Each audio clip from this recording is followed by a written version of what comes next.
Thank you. Well, it's a real pleasure for me to be here in Santiago, in Chile, for the first time in my life. And it couldn't be at a moment when the stakes of the topic I'm talking about, the future of democracy and the rise of certain forms of populism, could be more urgent.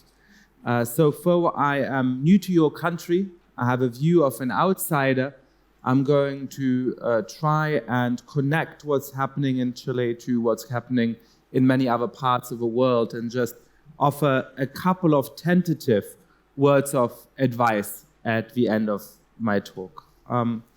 So when you look around the world for the last years, I think it surprised many of us, and it has taught me that a lot of the things that I was told as a student, as an undergraduate in England, as a PhD student at Harvard in the United States, have turned out to be untrue. So when I was taking courses at Harvard not so long ago, my very smart and esteemed professors told me a couple of things about democracy. They said there are certain autocratic countries in the world that might continue to be stable even though they are quite affluent. So we don't know whether China, we don't know whether Saudi Arabia will ever turn into democracies.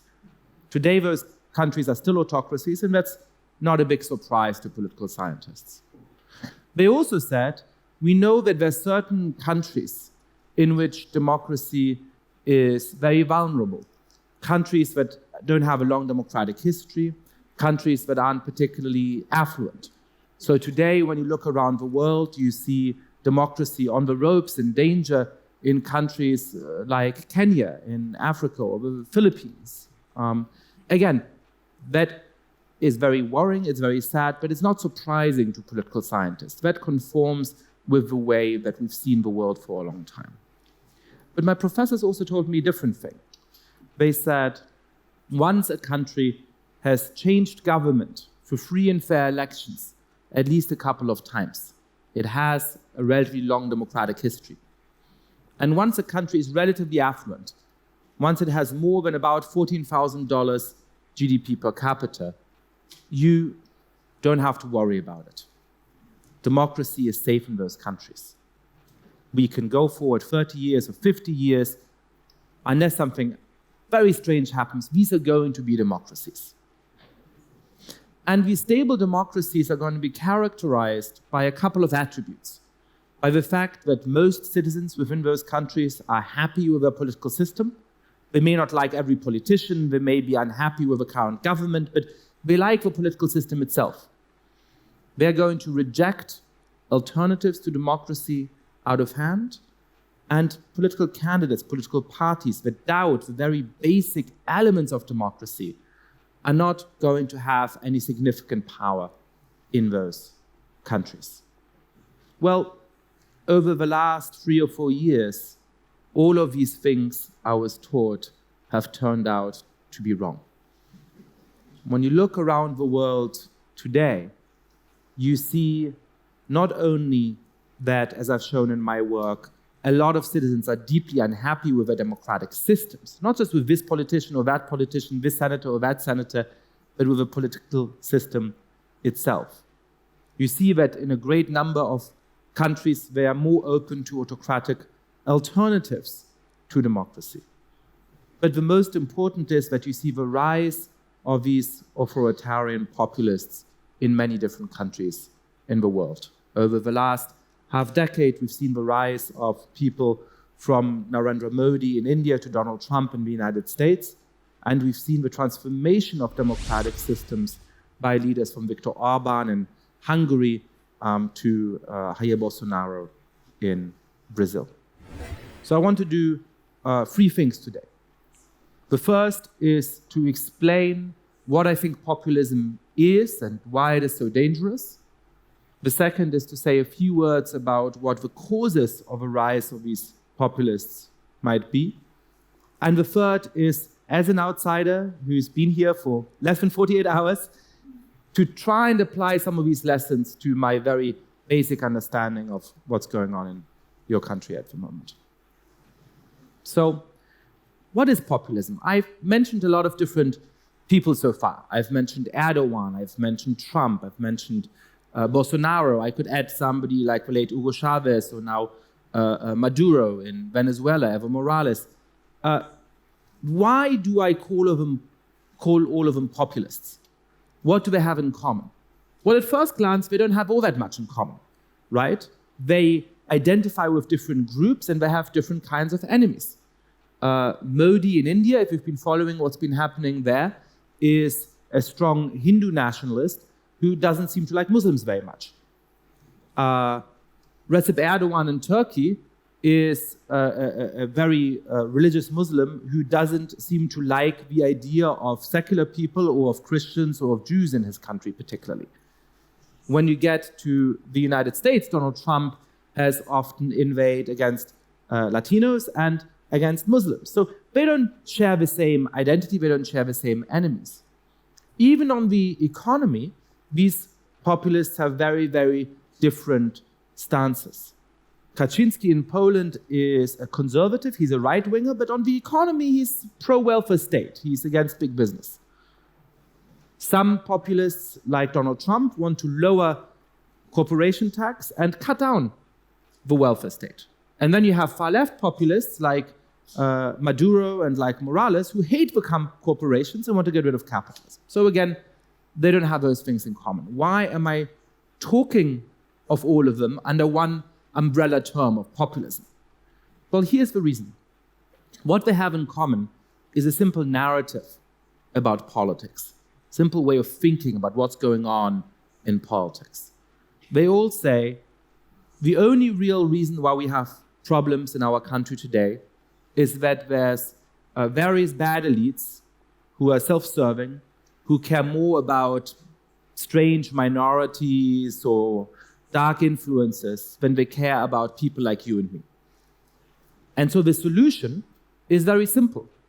Somebody who really speaks for the people should come in, get rid of some of our political system, get rid of all of these kinds of obstacles, get rid of all of these elites, and really do what the people want. Who's that person? Well, it's me, of course, the populist. I'm the person speaking for the people, right? Now, there's a version of that which is completely normal in democratic politics. Every opposition leader says, the government is not great, they have various corruption scandals, I'm going to do a lot better, I speak for the majority. That's normal democratic politics. But what populists do is to say that I and I alone speak for the people. And so if you like a different political party or a different candidate, if you happen to like the government, you're not just wrong about something important, you're not just standing in the way of progress, you are evil. You're a traitor. You're not really part of the people. Because I'm the people. So you said, if you disagree with me, you're an enemy of the people. And that ends up being dangerous in two ways, which correspond to the two basic values that our political system tries to instantiate. We live in systems for which political scientists have different terms. Sometimes they call them democratic republics. Sometimes they call them liberal democracies. And I know that liberal has a different meaning in every country. So I'm not talking about the economy here. I'm talking about two basic values. The democratic value, that all of us rule ourselves collectively, that we get to make decisions together rather than leading them to an imam or a priest or a monarch or a military general. That's a core value of democracy, collective self-determination. And the second foe is liberty, is freedom. That no matter what the majority decides, you should still be allowed to criticize the government, even if you disagree with your fellow citizens. But no matter what the government decides, you should have some space in your private life to lead it as you want, to eat for dinner what you want, to have whoever you want over for dinner, and to have whoever you want stay over in your house. Those are basic freedoms in which we want individuals to be protected from the majority in a modern political system. That's what I mean when I talk about liberal. So populists are dangerous to both of those things. They start to attack the liberal element of our political system by saying, if you're part of some strange religious or ethnic minority, we don't really have to respect your rights. We can tell you to shut up, we can throw you in prison, we can throw you out of a country. You don't matter because you're not part of a majority, you're not really part of a people. And you see the ways in which various ethnic, religious, sexual minorities are being attacked in a lot of the countries where populists have taken over. The second step is an attack on independent institutions. How do I know that I can stand up to the president and say, I dislike your face, I think you're an idiot, without being thrown in prison? It's because we have independent power centers in liberal democracies.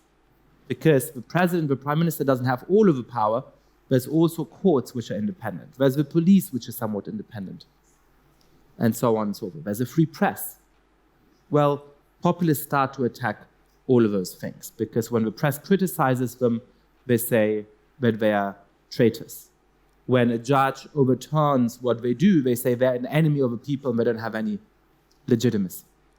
So that is another attack on the liberal element of our political system. But all of that adds up to an attack on democracy itself. Because once there's no longer a free press, once the loyalists of a president sit at the top of electoral commissions, sit at the top of courts, dominate the state broadcast media, and so on, you no longer have a protection for the opposition. It's no longer possible for somebody to displace the democratically elected government by democratic means. And that is where we've now gotten to in many countries around the world. In Bolivia, Evo Morales tried to falsify the outcome of the elections. In Hungary, the state-dominated electoral commission gave huge fines to the opposition parties, but not to the party of Viktor Orban. In Turkey, Recep Erdogan cancelled the outcome of a municipal election in Istanbul because he didn't like the outcome.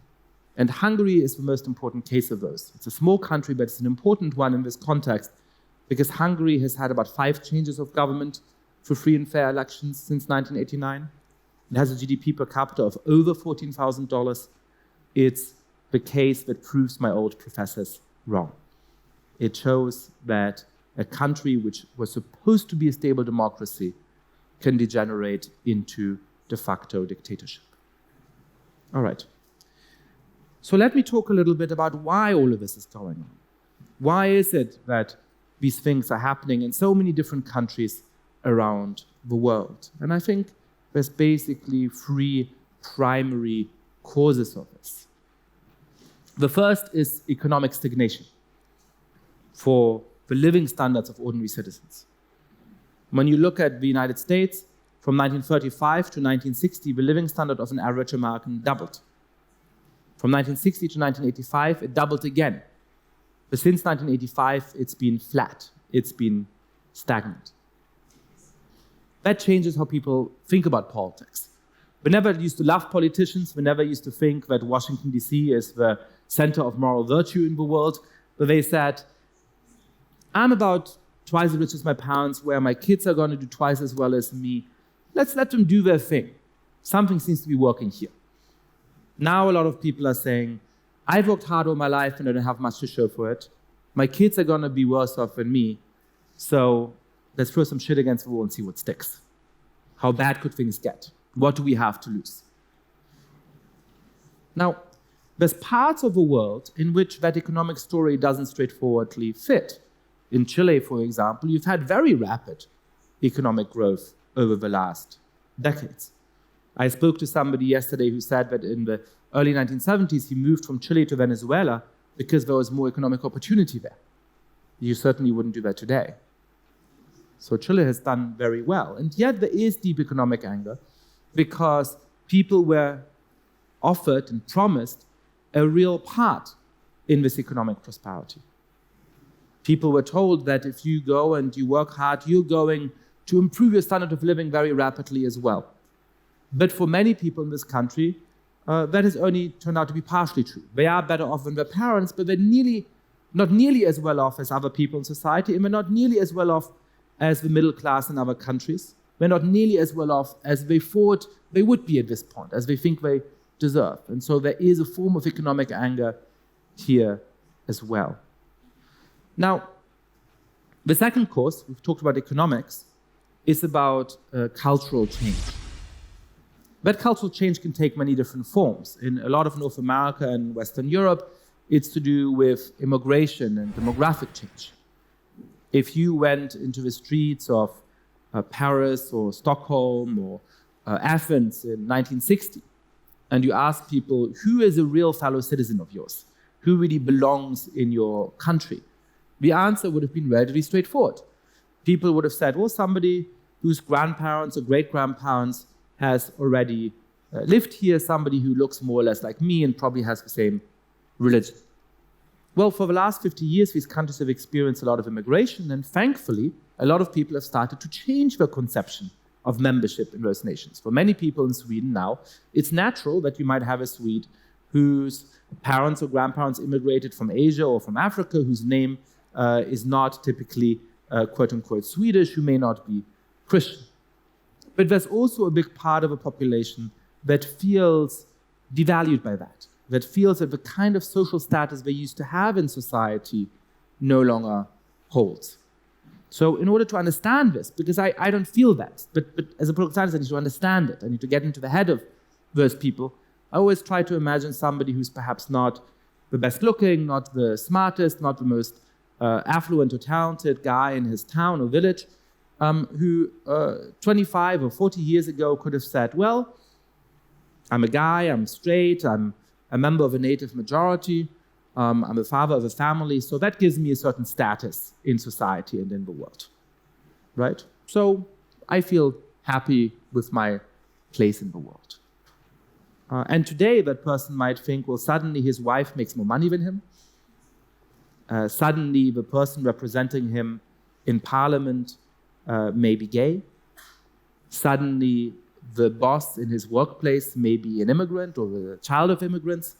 And he feels the kind of social status he used to enjoy has been taken down a notch. He doesn't have that unearned status advantage anymore in quite the same way he did. And this is one of the best predictors, by the way, of who votes for populists. If we look at people who say that 30 or 40 years ago they were towards the top of society, and now they feel like they're at best towards the middle of society. Those are the people who are likely to vote for populists. Now, in countries like Chile, you have less immigration, but you have some, and you've had very rapid changes in gender roles, very rapid changes in the acceptability of homosexuality, for example. So you have a different way in which a part of a population feels the kind of role I traditionally had in society is being challenged. And again, I think that is a wonderful thing, but that is because of very positive developments. But you have to try and understand the fears that triggers in part of a population, that feels that their social status is declining, and that's part of what can make people angry. Now, the third thing is very simple.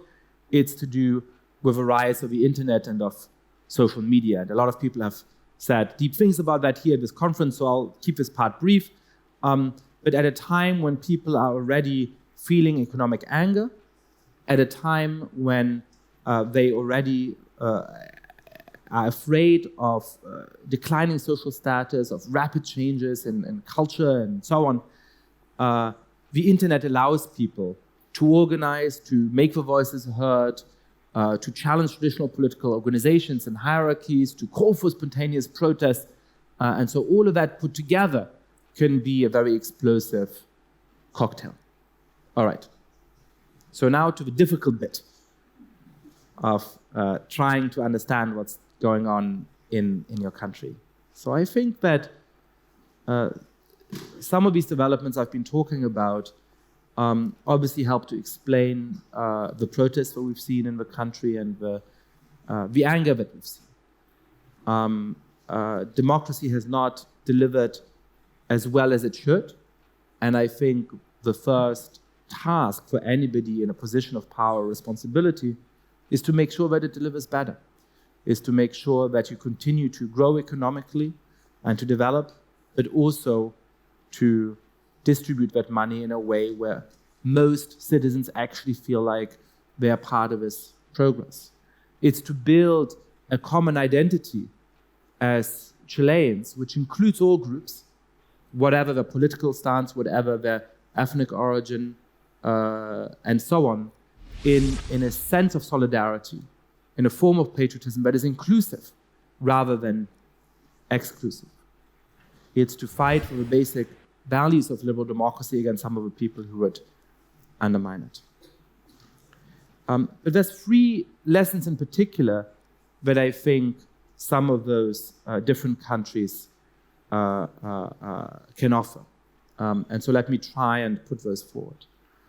The first is that in every country I'm in, I see people blame a lot of the problems of their country on the specific political institutions they have.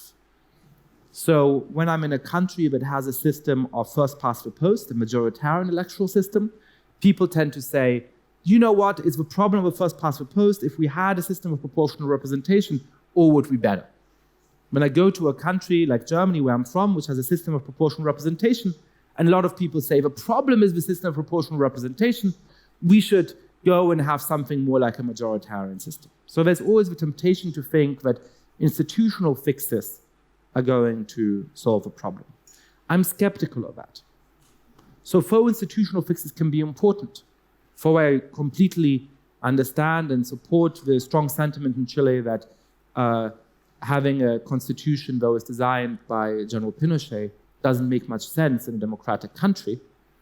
I just want to warn you about not having too high expectations from a constitutional change itself.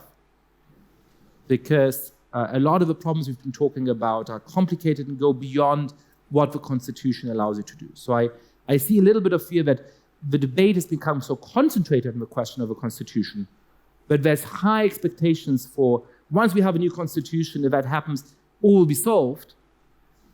And I'm skeptical that that's in fact going to happen.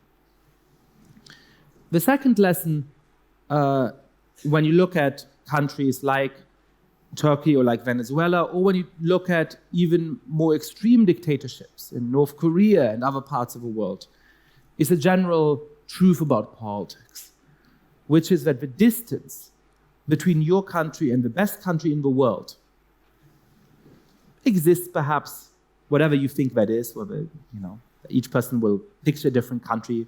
Perhaps you think it's Denmark or Finland, perhaps you think it's Singapore, I don't know what you might think. But whatever country you think, that's a limited distance. You go there and people have all kinds of complaints as well. The distance between your country today and the worst places, distance between Chile and North Korea, distance between Chile and Venezuela at the moment, is vast. And so, unfortunately, in politics, the best you can achieve is often less important than the worst that you might suffer. And so I think hope is important, and striving to improve your country is important. And nothing I say should take away from that. But I also think that you need to always be mindful of a possibility that things could get worse as well as better. And it's easy to forget that. It's easy to say, what do I have to lose? What could go wrong? And if you look around the world a little bit, that should provide an answer to that question. The third and most important thing is that in some countries you saw righteous anger at corruption, at elite mismanagement, that was very well rooted in deep problems that the country had before you saw the rise of authoritarian populists. So in Italy, there was a big scandal in the early 90s called Mani Pulite because of the extreme corruption in the political system that destroyed all the existing political parties. And that was a wonderful political process. But the result was Silvio Berlusconi. In Brazil, you had something similar happen over the last few years with the big Petrobras scandal, and the result has been Jair Bolsonaro. So as you go through the changes your country faces in the next months, be very careful about anybody who sounds like a populist. Be very careful about anybody, whether they end up being on the right or on the left or somewhere in the center, who says, I alone speak for the people. I am Chile. And anybody who disagrees with me is a traitor, is an enemy of the people. Because somebody like that will turn up. And it's up to all of you to make sure that they don't get to derail this political process by turning, as has happened in so many other countries, the aspiration for more justice and more democracy into a ladder which somebody who wants less democracy and less justice can use in order to attack democratic institutions. Thank you.